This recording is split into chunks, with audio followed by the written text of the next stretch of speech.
Oy, bayot. Good morning to the viewers. So,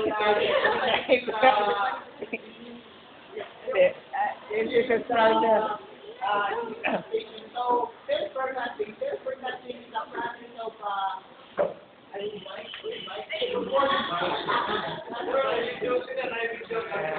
it's the process of estimating the future sales of the business.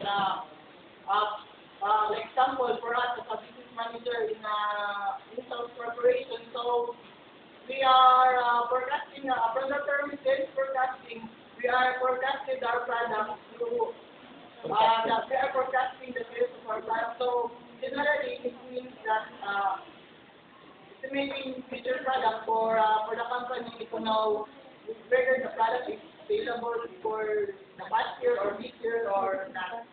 Magpakita ka kasi kay Beck para hindi ka na magluya. Magpakita ka na. Tingin number niya, Be. Text natin. Okay, standard products are the products produced by the company for stock. Example of these are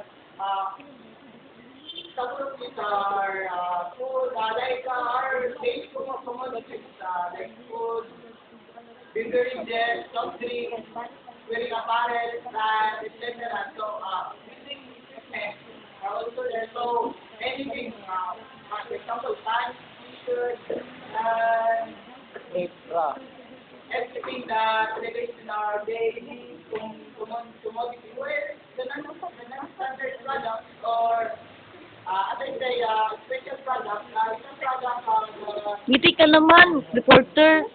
Hindi ka simangot ka lang. custom made or specially made product. Example of non-standard product or special product is example the furniture, special made furniture, custom made design or special design. For example, Jira man tanan mo magsa magkailan po.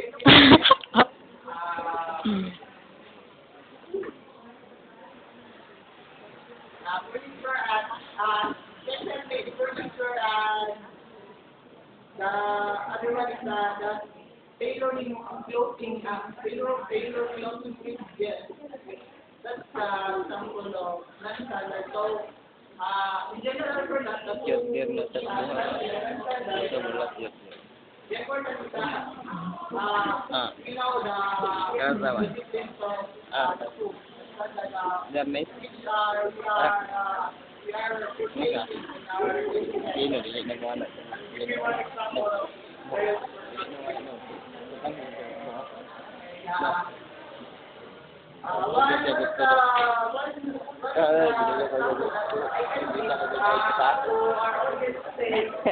watching in the television and in the whole world by okay, one of the methods that I am using is collecting method. What is collecting method? Hubog mo na. Collecting method is a method which is for example, I can illustrate example. There is a sales manager. Sales manager. Then there is a branch sales manager. So, a collective method from the term collective is collecting from the lowest rank of the employee to the higher rank of the employee. So, there is a sales plan. So, the first salesman will ask by the branch manager to submit a report on the formal sales. Then when the salesman are being passed to the branch manager, and the branch manager or branch sales manager will automatically review the